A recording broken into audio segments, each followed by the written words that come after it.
할아버지가 정말 교통사고로 돌아가신 것 같습니다. 이제 장례 준비를 해야 할 것 같습니다. 영석이 무겁게 말했습니다. 하지만 그 순간 근처 모텔방에서 이 모든 상황을 몰래 지켜보고 있는 사람이 있었습니다. 바로 68세 박성환이었습니다. 3개월 전까지만 해도 성환은 평생 시장에서 생선 장사를 하며 힘겹게 살았습니다. 새벽 2시에 일어나 수산시장에서 생선을 떼어다가 동네 시장에서 하루 종일 팔았습니다.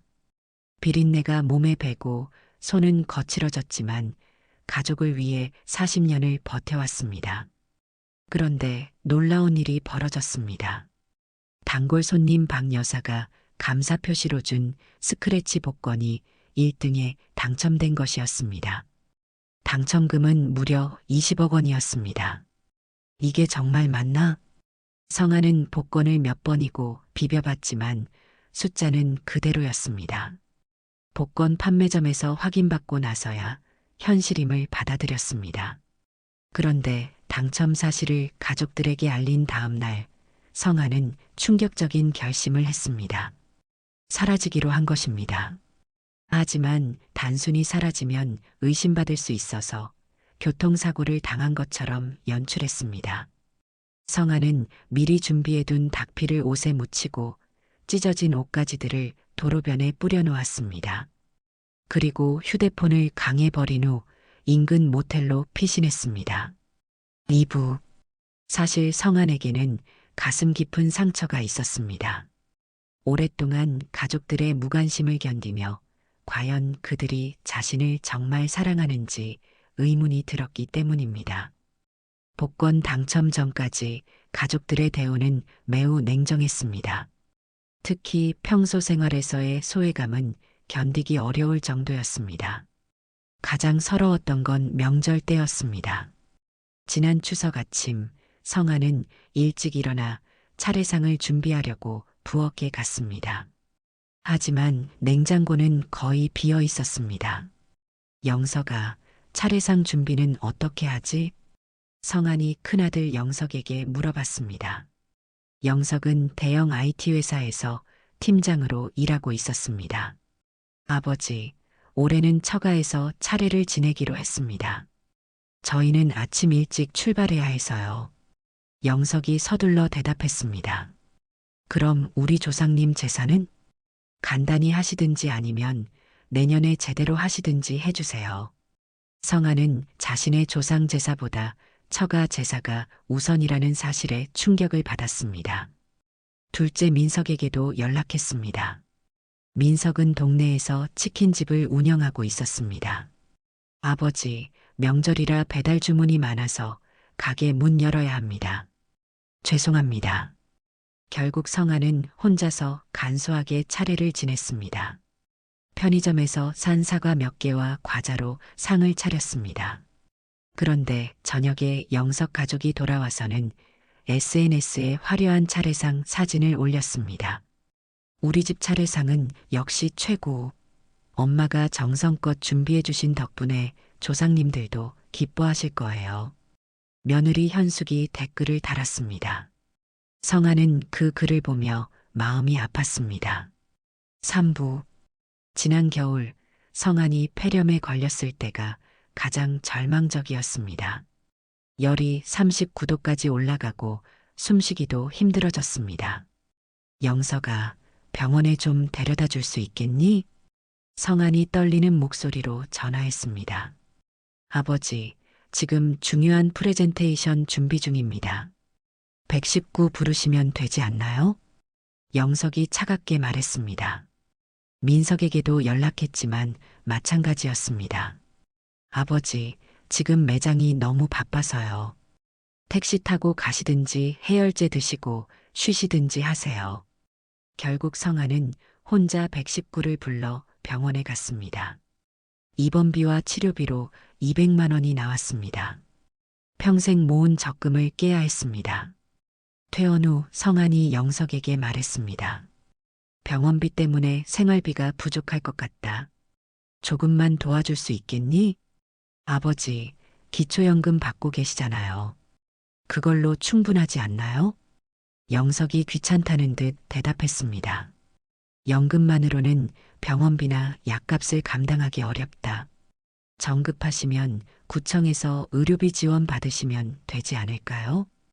현숙이 끼어들었습니다. 그러면서 정작 그날 저녁에는 고급 일식집에서 회식을 했습니다. 사부. 그런데 복권 당첨 소식을 알리자 모든 게 하루아침에 바뀌었습니다. 아버지, 정말 축하드립니다. 영석이 가장 먼저 달려와서 말했습니다. 그동안 제가 너무 바빠서 제대로 모시지 못했어요. 이제부터는 완전히 달라질 거예요. 그리고 최고급 한우를 사다가 직접 구워드렸습니다. 예전에는 라면도 끓여주지 않던 사람이 말입니다. 민석도 갑자기 효자가 되었습니다. 아버지, 앞으로 매일 가게에서 만든 치킨 가져다 드릴게요. 건강에 좋은 삼계탕도 끓여드리고요. 손녀 지혜는 더 노골적이었습니다. 거의 매일 찾아와서 할아버지와 시간을 보냈습니다. 할아버지, 정말 대단하세요. 20억이라니 믿어지지 않아요. 지혜가 SNS에 할아버지와 찍은 사진을 올리며 자랑했습니다. 성아는 이런 변화를 보며 마음이 복잡했습니다. 결국 자신에 대한 가족들의 관심은 돈에 달려 있었다는 걸 확인한 것입니다. 오부. 그래서 성아는 충격적인 계획을 세웠습니다. 가족들의 진심을 확인해 보기로 한 것입니다. 성아는 당첨금 수령을 미루고 가짜 교통사고를 연출했습니다. 새벽에 외딴 도로에 핏자국과 찢어진 옷을 뿌려놓고 근처 모텔로 숨어들었습니다. 다음 날 아침 조깅하던 시민이 사고 현장을 발견했습니다. 여기 사고 현장 같은데요. 피도 있고 옷도 찢어져 있어요. 경찰이 출동했지만 시신은 발견되지 않았습니다. 실종으로 처리하겠습니다. 강으로 떨어졌을 가능성도 있어요. 경찰관이 가족들에게 설명했습니다. 6부. 성안의 사고 소식이 점점 커지면서 언론의 관심을 끌기 시작했습니다.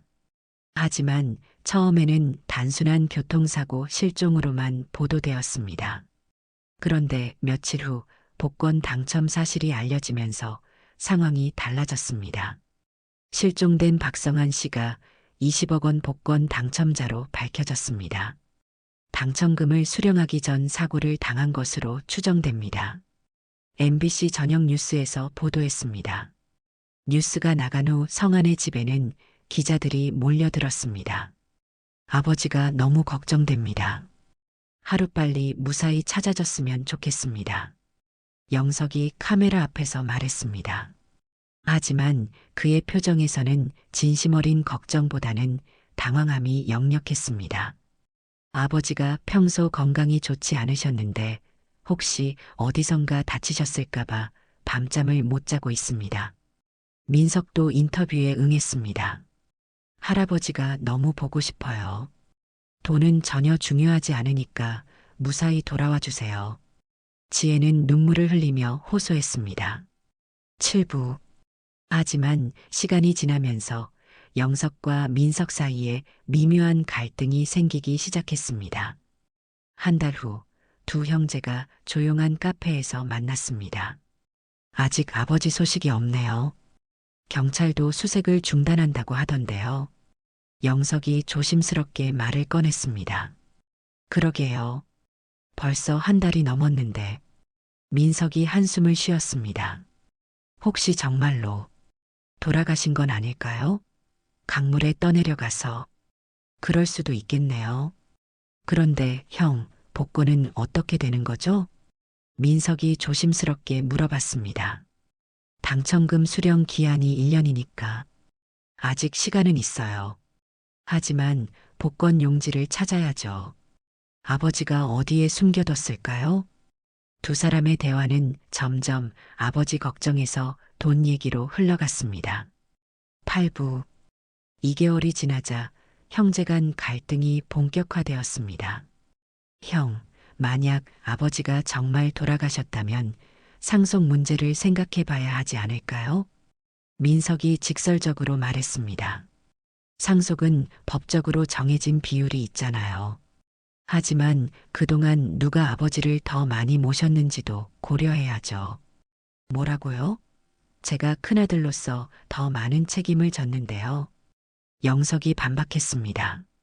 책임은 무슨, 형이 언제 아버지 병원비라도 대신 내줬나요? 동생도 가게 일만 핑계로 대고 아버지 모시기 싫어했잖아요. 결국 두 사람은 각자 변호사를 만나기 시작했습니다. 지혜만이 이런 아버지들을 말렸습니다. 아빠들, 할아버지가 실종된 상황에서 상속 얘기가 말이 됩니까? 하지만 두 형제는 이미 돈에 눈이 멀어 있었습니다. 구부 3개월이 지나자 가족들은 추도식을 열기로 결정했습니다. 이제 현실을 받아들여야 할 것 같습니다. 영석이 말했습니다. 할아버지를 위해서라도 제대로 된 추도식을 해드려야죠. 지혜가 제안했습니다. 성안의 추도식이 열렸습니다. 많은 사람들이 참석했습니다. 하지만 성안은 선글라스와 마스크로 변장을 하고 뒤쪽에서 몰래 지켜봤습니다. 영석이 조사를 했지만 그의 말에는 진심이 느껴지지 않았습니다. 중간중간 시계를 보며 언제 끝나나 하는 표정이었습니다. 추도식이 끝난 후 조문객들이 모두 떠나자 가족들의 진짜 모습이 드러났습니다. 이제 본격적으로 아버지 유품을 정리해야겠어요. 복권 용지를 찾아야죠. 영석이 말했습니다. 변호사가 사망 신고를 하면 상속 절차를 밟을 수 있다고 하더군요. 민석이 덧붙였습니다.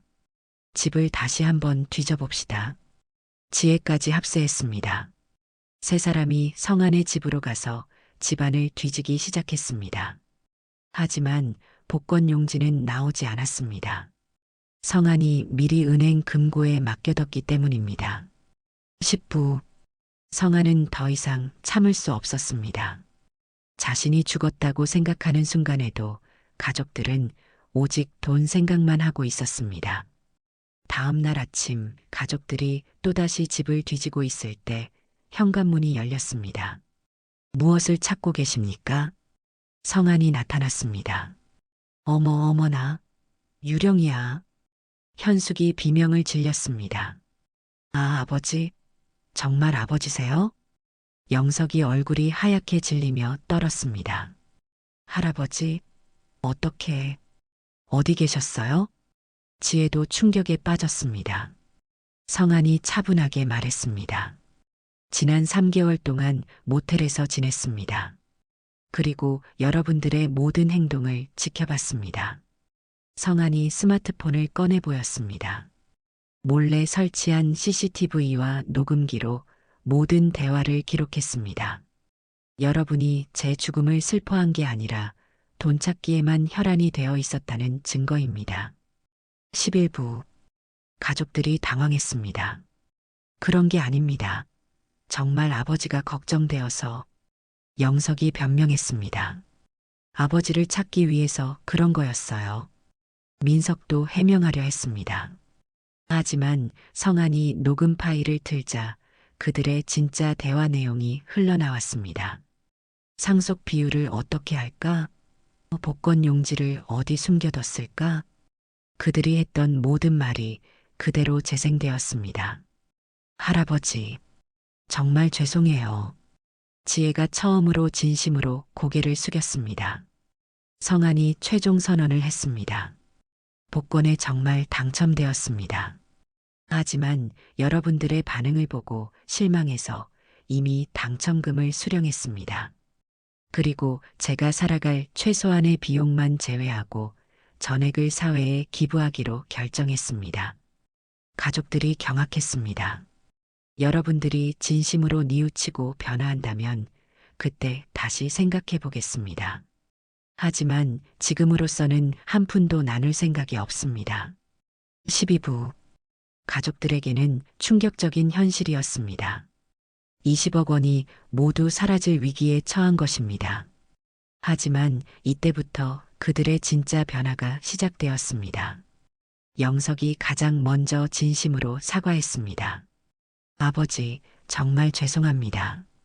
그동안 제가 너무 물질적인 것만 생각했습니다. 그리고 실제로 행동으로 보여주기 시작했습니다.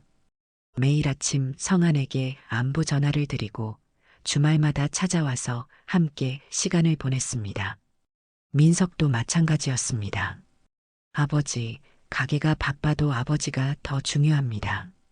민석은 가게 운영 시간을 줄이고 아버지와 보내는 시간을 늘렸습니다. 지혜는 가장 큰 변화를 보였습니다.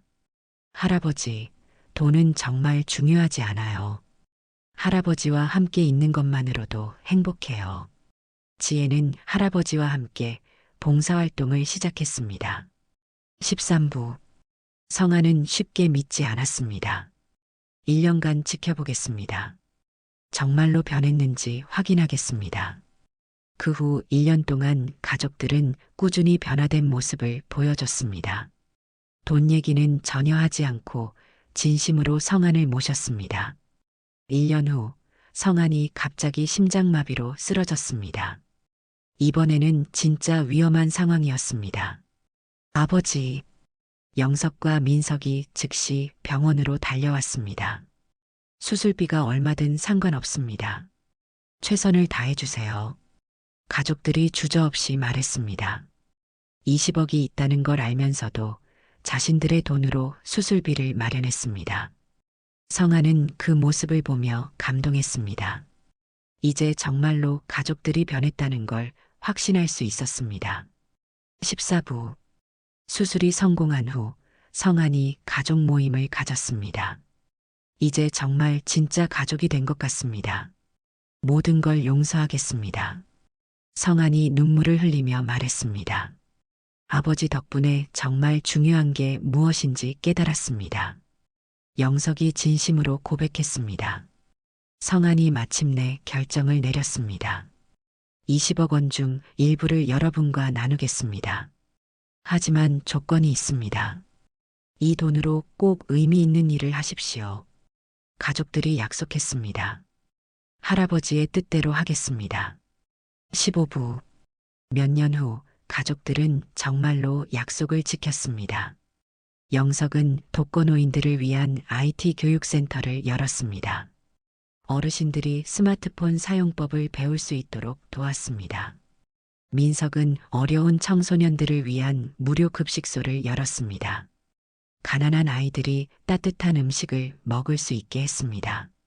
지혜는 가족 갈등으로 고민하는 청소년들을 상담해주는 활동을 시작했습니다. 이 이야기는 언론에도 알려져서 많은 사람들에게 감동을 줬습니다. 가짜 죽음이 가르쳐준 진짜 사랑이라는 제목으로 다큐멘터리도 만들어졌습니다. 어느 날 기자가 성안에게 물어봤습니다. 다른 가족들에게도 이런 방법을 추천하시겠습니까? 극단적인 방법을 쓸 필요는 없습니다. 하지만 가끔은 가족들의 진심을 확인해 볼 필요가 있다고 생각합니다. 진짜 사랑은 어려울 때 나타나는 법이니까요. 성안이 차분하게 대답했습니다. 에필로그. 지금 성안은 71세가 되었습니다. 건강도 좋고 가족들과의 관계도 완벽합니다. 매주 일요일에는 모든 가족이 모여서 함께 식사를 합니다. 예전처럼 어색하거나 의무적인 분위기가 아니라 진심으로 서로를 아끼는 따뜻한 시간입니다. 아버지, 이번 주에도 새로운 어르신이 센터에 오셨어요.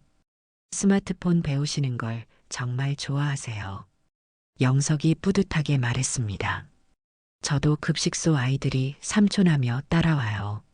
정말 보람있어요. 민석도 자신의 소식을 전했습니다. 할아버지, 저는 이번에 청소년 상담사 자격증을 땄어요. 더 많은 아이들을 도우고 싶어서요. 지혜도 자랑스럽게 말했습니다. 성안이 만족스럽게 미소 지었습니다. 여러분 모두 자랑스럽습니다. 돈으로는 살 수 없는 진짜 보물을 찾았네요. 성안이 가끔 말하듯이 가족은 조건 없는 사랑으로만 빛날 수 있는 세상에서 가장 소중한 보물입니다. 그리고 그 보물의 진짜 가치는 어려울 때 비로소 드러나는 것입니다. 가짜 사고가 내 인생에서 가장 잘한 일이었습니다. 그 덕분에 가족들의 진심을 확인할 수 있었고, 결국 모두가 성장할 수 있었으니까요. 성한이 혼잣말로 중얼거렸습니다. 이 가족의 이야기는 지금도 많은 사람들에게 전해지고 있습니다. 돈보다 소중한 것들이 무엇인지를 일깨워주는 소중한 교훈으로 말입니다. 돈은 사람의 본성을 드러내지만 진짜 사랑은 사람을 성장시킨다.